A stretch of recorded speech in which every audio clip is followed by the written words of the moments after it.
As long as your chest is bigger than your gut, then you're still in good shape.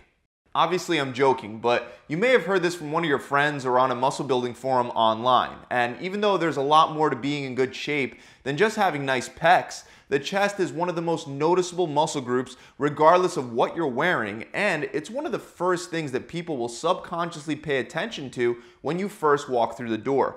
Studies show that women are initially more attracted to men with a lower waist to chest ratio.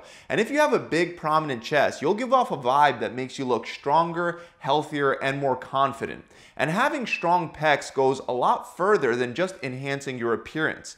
All throwing, swinging, and pushing movements are directly dependent on your chest and shoulder strength. So, training your chest will help you be more efficient at many things, including simply getting up off the floor, pushing a stalled car, or even playing sports like baseball. And to give you the best results, I'm going to be going over some common exercises as well as some not so common chest exercises that you may have never even seen before. So you'll definitely want to stick around for those. But by far the #1 exercise for a bigger, stronger chest is the bench press. You could perform the bench press on a flat, incline, or decline surface. But for this demonstration, I want to start with the incline bench press. The incline will focus more on your upper chest. So to set this up, you'll want to lay directly under the barbell and grab an overhand grip that's a few inches wider than shoulder width. I like to set my hands about thumb's distance from where the gnarling starts. Before unracking the bar, you'll also want to retract your shoulder blades by pulling them back together, and you'll want to arc your back. But you don't want to arc so much that your hips rise up off the bench, as this can lead to a lower back or a neck injury. After getting into position, you'll want to unrack the bar and hold it directly over your chest. Then lower the bar down to your sternum while maintaining about a 45 to 75 degree angle between your elbows and your body. After bringing the barbell down to your chest, drive through your legs and press back up to the starting position. Then repeat for reps. Now, a lot of people wonder how low you should go on the bench press. More specifically, if you should touch your chest on every rep or if you should stop before the bar touches your chest.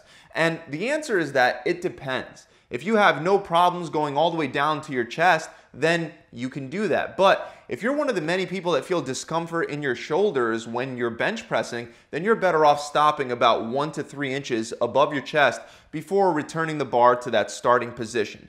Also, keep in mind that this exercise can be done on a decline and a flat angle as well. With the decline, you would be aiming to bring the barbell a little lower right under your chest, trying to touch your upper abs with the bar. And for the decline, you'll be targeting more of your lower pecs. On the other hand, with the flat bench press, you would target both the upper and the lower chest more evenly. All three can be effective depending on what you're trying to do. And if you want to build a bigger chest, upping your weight and lifting heavy on the bench press is a must. Let's move on to a not so common chest exercise that primarily targets the upper chest, the landmine chest press. You'll want to start with the barbell elevated off the ground by propping one end up on top of a platform or a sturdy bench. Then you would kneel down and grab the bar with your hands clasped around it in a prayer position.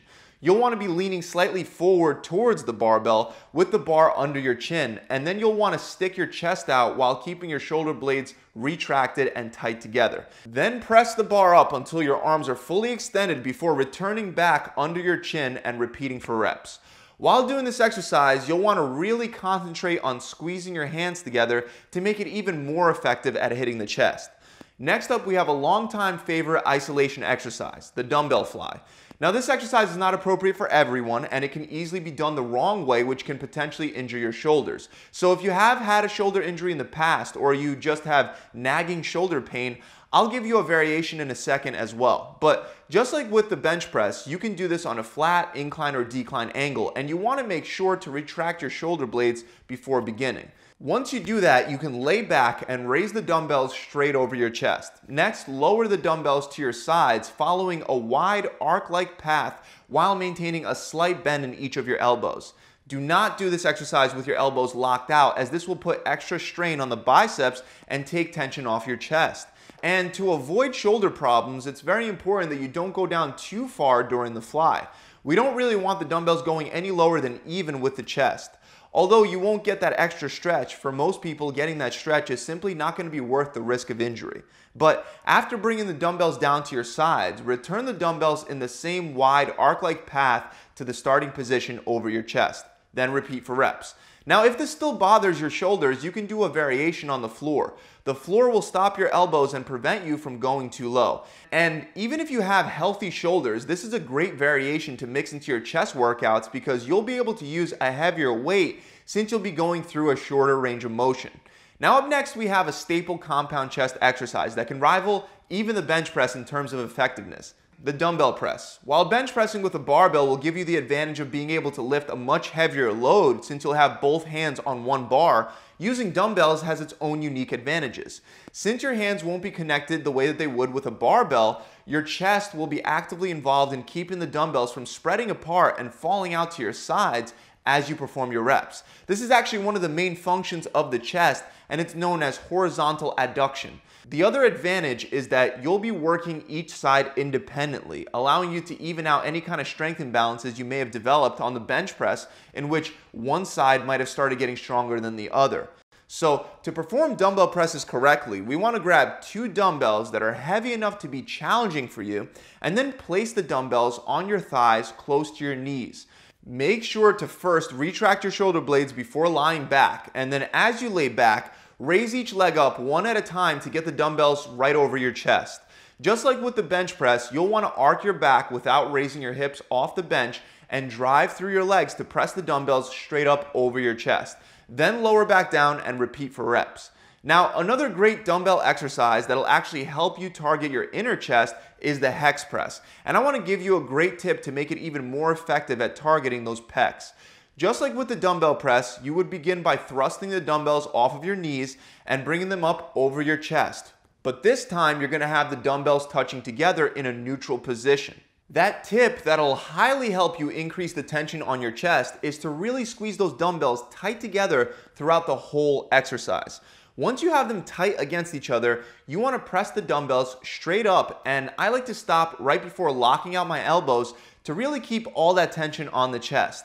From there, you'll lower back down until your hands meet your upper abs. Then press back up while squeezing those dumbbells tight together and repeat for reps.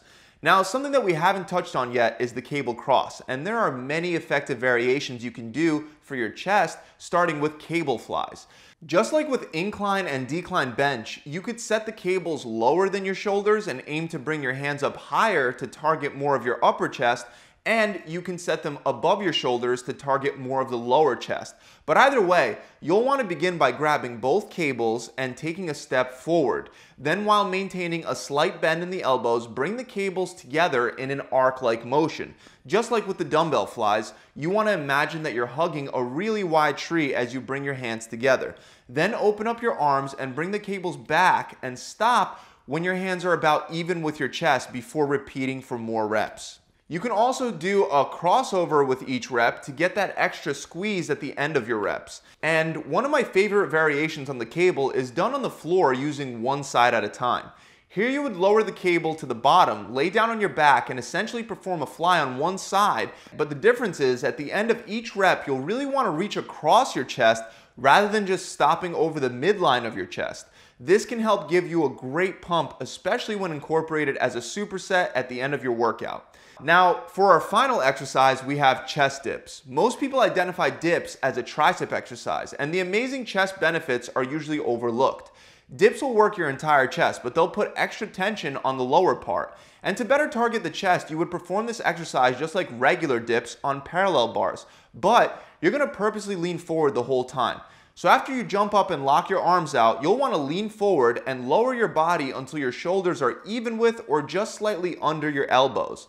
Once you start going lower than that, you're risking a shoulder injury. So stop there and then extend your elbows until you're back up to that starting position. Then repeat for reps. Remember that if you can't do dips with your body weight just yet, you can always use a resistance band or a dip machine to help out until you're strong enough to do it by yourself. And if you're advanced, you can of course make it more challenging by strapping more weight to your body. That about wraps it up. I really hope you guys enjoyed this video. If you have, make sure you subscribe to the channel and hit that bell icon. Also, to maximize the results you get from the time you spend breaking down your chest at the gym, you'll need to make sure you're eating the right muscle building foods in the right amounts. All too often, people will work out without focusing on nutrition or they'll just eat as much as they can, and both of these routes will lead to subpar results. So if you're looking for a done-for-you approach that'll help you pack muscle on your chest, back, and shoulders fast, you should check out my lean bulking program. It includes a step-by-step lean bulking diet plan so you can build muscle without getting fatter, as well as a full 12-week workout plan that's designed to help you grow regardless of how much of a hard gainer you might think you are. And there will always be a coach to help guide you through the entire process. To learn more, you can click the link below in the description, or you can visit my website directly at gravitytransformation.com. I'll see you guys soon.